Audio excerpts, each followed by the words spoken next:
그녀의 낡은 필름 카메라 미놀타 SRT 슈퍼는 세상의 표피 아래 숨겨진 진실을 포착하라는 소명을 받은 듯 김하나의 손에 묵직하게 들려 있었다. 22살 도쿄의 사진학교 유학생인 하나에게 늦가을 오후에 고교이가 시교엔 그 자체로 하나의 거대한 피사체였다. 금빛으로 부서지는 햇살은 오래된 성벽의 돌 하나하나에 역사의 결을 새겨넣었고 바삭거리는 낙엽을 밟는 소리는 도시의 소음마저 삼켜버릴 듯 고요한 장엄함을 연출했다. 하나는 이 계절, 이 공간이 만들어내는 특유의 서정성에 매료되었다. 하지만 그녀의 렌즈가 진정으로 갈망하는 것은 풍경 너머의 것이었다. 인간, 특히 살아있는 전통이자 움직이는 조각상 같은 황실 근위관들이었다. 짙은 남색 제복에 정교한 견장을 탄 그들은 한치의 흐트러짐 없는 자세로 자신의 구역을 지키고 있었다. 그들의 부동은 경외감을 자아냈지만 동시에 하나에게는 풀리지 않는 수수께끼였다. 저 완벽한 통제 아래 어떤 감정이 숨쉬고 있을까? 저들은 과연 무엇을 보고 무엇을 느끼는 걸까? 인간적인 순간. 하나는 그것을 필사적으로 찾고 있었다. 유난히 한 명의 근위병에게 그녀의 시선이 오래 머물렀다. 다른 근위병들보다도 더 굳게 닫힌 입술, 감정이라곤 한 올도 찾아볼 수 없는 차가운 눈매. 하나는 속으로 그에게 얼음 눈의 근위병이라는 별명을 붙였다. 저 얼음장 같은 표정 뒤에 숨겨진 미세한 균열이라도 발견할 수 있다면 그것이야말로 최고의 사진이 될 터였다. 그녀는 숨을 죽이고 셔터 기회를 노렸다. 그의 얼굴 근육의 미세한 떨림, 눈가의 잔주름, 제복 칼라에 스치는 바람의 흔적까지도 놓치고 싶지 않았다. 햇살이 그의 뺨을 비스듬히 스치며 지나가는 순간 하나는 본능적으로 몸을 움직였다. 조금만 더, 아주 조금만 더 다가가면 완벽한 구도를 잡을 수 있을 것 같았다. 뷰파인더에 몰입한 그녀는 발밑을 제대로 살피지 못했다. 그녀의 낡은 스니커즈 앞코가 바닥에 희미하게 그어진 거의 지워져가는 노란색 선을 살짝 넘어서는 순간이었다. 그녀 자신은 그 찰나의 월경을 전혀 인지하지 못했다. 오로지 렌즈 속 얼음 눈의 근위병의 얼굴만이 그녀의 세상 전부였다. 경계선 뒤로 물러서 즉시 고막을 찢을 듯한 고함 소리가 정적을 갈랐다. 천둥 소리 같기도 했고 날카로운 금소금 같기도 했다. 하나의 심장이 바닥으로 곤두박질 쳤다. 너무 놀란 나머지 손에 힘이 풀리면서 애지중지하던 미놀타 카메라의 빈티지 렌즈 캡이 툭 소리를 내며 손에서 떨어져 나갔다. 검은 플라스틱 캡은 대구르르 굴러 얼음 눈의 근위병에 반짝이는 검은색 구두 바로 앞에서 멈췄다. 세상의 모든 소리가 일순간 멎은 듯했다. 주변 관광객들의 웅성거림, 멀리서 들려오던 자동차 소리, 심지어 바람 소리마저 사라진 것 같았다. 모든 시선이 그녀에게 집중되었다. 화끈거리는 수치심과 함께 등줄기를 타고 식은땀이 흘렀다. 그녀의 얼굴은 하얗게 질렸다. 하나는 거의 반사적으로 허리를 숙여 렌즈 캡을 주우려 했다. 손끝이 차가운 바닥에 닿았을 때 그녀는 떨리는 목소리로 중얼거렸다. 자신에게 하는 말인지 아니면 이 부조리한 상황에 대한 항변인지 모를 말이었다. 사진 한 장 찍는 게 뭐 그리 큰 죄라고. 로봇도 아니고 사람 표정이 궁금했을 뿐인데. 그녀의 목소리는 작았지만 날카로운 바람 소리처럼 근위병의 귀에는 똑똑히 박혔다. 로봇.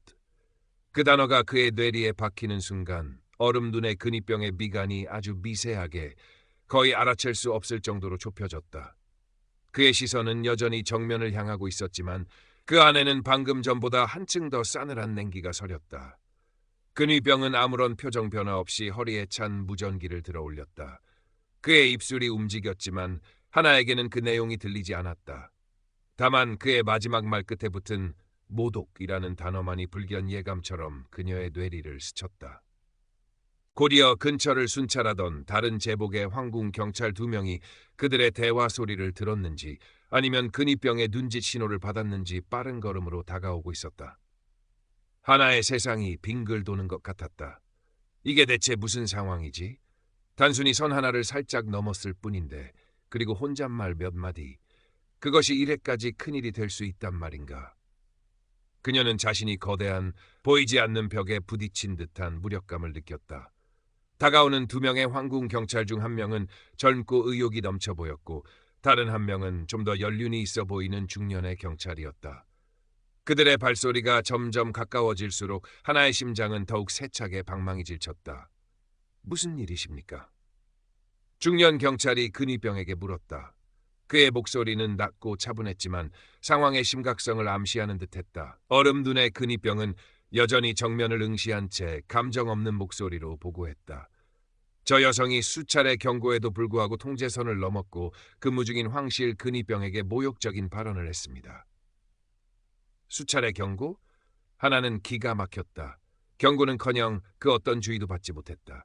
처음 들은 것은 그 천둥 같은 고함뿐이었다. 그리고 모욕? 혼잣말이 모욕이 될 수 있단 말인가? 억울함이 치밀어 올랐지만 목구멍이 꽉 막힌 듯 아무 말도 나오지 않았다. 주변의 웅성거림이 더 커졌다. 날카로운 시선들이 그녀에게 꽂혔다. 그 중에서도 유난히 눈에 띄는 몇몇 얼굴이 있었다. 백발이 성성한 노신사 한 명은 혀를 차며 노골적으로 불쾌한 표정을 지었다. 요즘 젊은 것들은 도무지 예의라는 것을 몰라. 여기가 어디라고 감히 황실 근위병에게. 그의 이름은 다나카 켄지였다. 평생을 엄격한 규율 속에서 살아온 듯한 그는 하나를 마치 국가의 질서를 어지럽히는 범죄자처럼 쏘아보았다. 반면 하나와 비슷한 또래로 보이는 한 여학생은 걱정스러운 눈빛으로 그녀를 바라보고 있었다. 와타나베 사라. 그녀는 조심스럽게 하나에게 다가와 작은 목소리로 속삭였다. 괜찮아요? 너무 놀라셨죠? 저 근위병 아저씨 좀 과민 반응하시는 것 같아요. 너무 걱정 마세요. 그녀의 따뜻한 말 한마디가 얼어붙을 것 같던 하나의 마음에 작은 온기를 전해주었다. 또 다른 한 명, 말끔한 정장 차림의 30대 남성은 상황을 잠시 지켜보더니 고개를 절레절레 저으며 서둘러 자리를 피했다. 스즈키 마코토. 그의 얼굴에는 귀찮은 일에 엮이기 싫다는 표정이 역력했다. 그의 현실적인 회피는 하나에게 또 다른 종류의 절망감을 안겨주었다. 젊은 경찰이 수첩을 꺼내들고 하나에게 다가왔다. 성함과 국적, 그리고 이곳에 오신 목적을 말씀해 주십시오. 그의 목소리는 사무적이고 냉랭했다. 하나는 떨리는 목소리로 간신히 대답했다.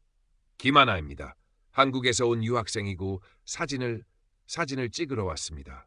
통제선을 넘으신 것과 근위병에게 부적절한 발언을 하신 것에 대해 인정하십니까? 저는 선이 있는 줄 몰랐어요. 너무 희미해서, 그리고 혼잣말이었어요. 정말로 모욕하려던 의도가 어찌 되었든 결과적으로 규정을 위반하셨고 현장 근무자의 지시에 불응하셨습니다. 젊은 경찰은 그녀의 말을 자르며 단호하게 말했다. 옆에 있던 중년 경찰이 그의 팔을 가볍게 잡으며 제지했다. 일단 자세한 이야기는 여기서 하기 어려우니 저희 사무실로 잠시 동행해 주셔야겠습니다. 중년 경찰이 비교적 부드러운 어조로 말했지만 그 말은 거부할 수 없는 명령처럼 들렸다. 사무실. 그 단어가 하나의 머릿속을 하얗게 만들었다. 일이 점점 커지고 있었다. 단순한 해프닝이 아니었다. 그녀는 자신이 낯선 땅에서 거대한 시스템의 톱니바퀴 사이에 끼어버린 작은 먼지처럼 느껴졌다. 유학생 신분, 장학금, 그리고 무엇보다 사진작가의 꿈. 이 모든 것이 한순간에 물거품이 될 수도 있다는 공포가 엄습했다. 황궁경찰 사무실은 생각보다 작고 간소했다. 차가운 형광등 불빛 아래 낡은 철제 책상과 의자 몇 개가 전부였다. 창문 너머로는 여전히 아름다운 가을 풍경이 펼쳐져 있었지만 지금 하나의 눈에는 그 모든 것이 잿빛으로 보일 뿐이었다. 그녀는 딱딱한 의자에 앉아 두 손을 무릎 위에 모은 채 고개를 숙였다. 옆에는 와타나베 사라가 걱정스러운 얼굴로 함께 앉아주었지만 그것이 큰 위안이 되지는 못했다. 중년 경찰, 그의 이름은 이토라고 했다. 이토 경위는 차분한 목소리로 다시 한번 상황을 설명했다. 김하나 씨, 당신의 행동은 명백히 황궁 내 규정 위반입니다. 특히 근무 중인 황실 근위병에 대한 어떠한 형태의 방해나 모욕 행위도 용납되지 않습니다. 이해하시겠습니까? 하나의 눈에서 뜨거운 것이 솟아올랐다. 억울함, 두려움, 수치심이 뒤섞인 눈물이었다. 정말 나쁜 뜻은 아니었어요. 저는 그냥 그분들의 인간적인 모습을 사진에 담고 싶었을 뿐이에요. 그 선도 정말 보이지 않았어요. 그녀의 목소리는 거의 울먹임에 가까웠다. 이토 경위는 잠시 침묵했다. 그의 얼굴에는 난처한 기색이 스쳤다. 물론 당신의 말을 믿고 싶습니다. 하지만 얼음 눈의 근위병, 그러니까 그 해당 근위병의 보고는 단호합니다. 당신이 명확한 지시를 무시했고 로봇이라는 단어를 사용하며 자신을 모욕했다고 주장하고 있습니다. 로봇. 그 한 단어가 이렇게까지 발목을 잡을 줄이야. 하나는 절망했다. 와타나베 사라가 용기를 내어 입을 열었다. 경위님, 제가 옆에서 봤는데 이분은 정말 아기가 없었어요. 혼잣말이었고 근위병분이 너무 예민하게 받아들이신 것 같아요. 그리고 그 경계선은 정말 희미해서 잘 보이지도 않았어요. 젊은 경찰 다나카 순경이 그녀의 말을 가로막았다. 규정은 규정입니다. 근위병의 권위는 존중받아야 하며 그들의 판단은 현장에서 가장 우선시됩니다. 관광객이라는 이유로 모든 것이 용납될 수는 없습니다. 그의 목소리에는 한치의 융통성도 없었다. 이토 경위는 한숨을 내쉬었다. 그는 서랍에서 서류 몇 장을 꺼내 책상 위에 올려놓았다. 김하나 씨, 이 사건은 공식적으로 기록될 수 있습니다. 그렇게 되면 당신의 유학 생활에도 적지 않은 영향을 미칠 수 있습니다. 최악의 경우. 그는 말을 멈추고 하나를 지그시 바라보았다. 그 시선이 의미하는 바는 명확했다. 추방. 하나의 심장이 철렁 내려앉았다. 추방이라니. 사진 한 장, 그리고 혼잣말 몇 마디 때문에 그녀의 꿈이 송두리째 날아갈 수도 있다니. 믿을 수 없었다. 이토록 가혹한 현실이라니. 하지만 이토 경위가 다시 입을 열었다. 아직 방법이 없는 것은 아닙니다. 만약 당신이 해당 근위병에게 진심으로 사과하고 다시는 이런 일이 없을 것임을 약속한다면 이번 일은 경고 조치로 마무리될 수 있도록 제가 한번 힘써 보겠습니다. 어떻게 하시겠습니까? 사과. 그것은 자신의 잘못을 인정하는 것이었다. 하지만 그녀는 자신이 그렇게 큰 잘못을 저질렀다고 생각하지 않았다. 억울했다. 하지만 더 큰 불이익을 피하기 위해서는 어쩔 수 없는 선택처럼 보였다. 그녀는 고개를 들어 이토 경위를 바라보았다. 그의 눈에는 연민과 함께 어쩔 수 없다는 체념이 담겨 있었다. 하나의 입술이 파르르 떨렸다. 굴욕감과 무력감이 온몸을 짓눌렀다.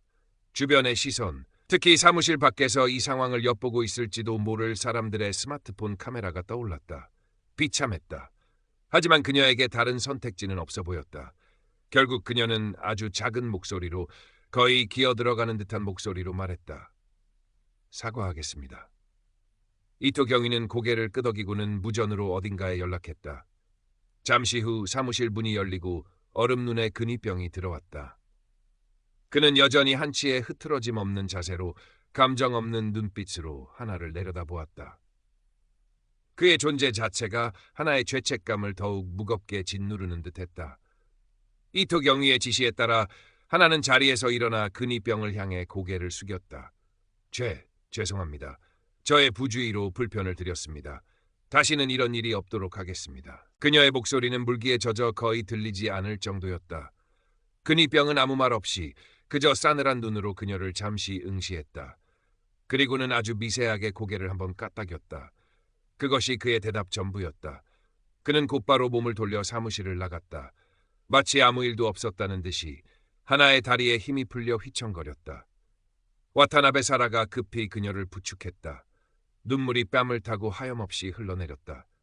아름다웠던 도쿄의 가을날은 이제 그녀에게 잊을 수 없는 상처와 환멸의 기억으로 얼룩져 버렸다. 경고 처분을 받고 풀려난 하나는 완전히 기진맥진한 상태였다. 사무실을 나서는 그녀의 발걸음은 천근만근 무거웠다. 와타나베 사라는 그녀의 어깨를 감싸며 위로했지만 어떤 말도 하나의 귀에는 제대로 들리지 않았다. 텅 빈 공원에는 어느새 저녁 어스름이 깔리고 있었다. 아까까지만 해도 황금빛으로 빛나던 나뭇잎들은 이제 스산한 그림자를 드리우고 있었다. 며칠 후 하나의 불안한 예감은 현실이 되었다. 무례한 외국인 관광객, 황실 근위병에게 행패? 혹은 도쿄 황궁의 눈물, 한국 유학생의 어글리 코리안 논란 같은 자극적인 제목의 영상들이 인터넷에 떠돌기 시작했다. 누군가가 그날의 상황을 교묘하게 편집하여 올린 것이었다. 영상 속 하나의 얼굴은 모자이크 처리되었지만 그녀의 옷차림과 당황한 모습은 누가 봐도 그녀임을 알 수 있게 했다. 댓글창은 그야말로 전쟁터였다. 저런 건 당장 추방해야 한다. 신성한 황궁에서 무슨 짓이냐. 일본의 질서를 무시하는 외국인들은 강력하게 처벌해야 한다. 그녀를 비난하는 목소리가 거셌다. 물론 근위병도 너무 딱딱한 거 아니냐. 그냥 사진 한 장 찍으려는 것 같은데 너무 과민 반응이다. 저 희미한 선을 어떻게 보라는 거야? 이건 시스템의 문제다. 라며 그녀를 옹호하거나 시스템을 비판하는 의견도 있었지만 악의적인 댓글들 속에 쉽게 묻혀버렸다. 특히 한국 유학생이라는 꼬리표는 일부 혐오 발언을 부추기는 빌미가 되기도 했다. 하나는 며칠 밤낮을 괴로움 속에서 보냈다. 스마트폰을 보는 것조차 두려웠다. 하지만 이대로 주저앉을 수만은 없었다. 그녀는 자신이 겪었던 일, 느꼈던 감정들을 정리하기 시작했다. 부주의했던 점도 있었지만 그 이면에 숨겨진 시스템의 경직성과 소통의 부재, 그리고 개인의 목소리가 묵살되는 현실에 대해 이야기하고 싶었다. 그녀는 금지된 선, 얼어붙은 시선, 도쿄 황궁에서 마주한 전통의 무게라는 제목으로 자신의 경험을 담담하게 써 내려갔다. 익명으로 학교 온라인 게시판과 몇몇 커뮤니티에 글을 올렸다. 그녀의 글은 예상외로 큰 반향을 일으켰다. 많은 젊은이들이 그녀의 경험에 공감했고 전통과 권위라는 이름 아래 자행될 수 있는 개인의 억압에 대해 열띤 토론을 벌였다. 물론 여전히 그녀를 비난하는 목소리도 있었지만 적어도 그녀는 혼자가 아니라는 것을 느낄 수 있었다.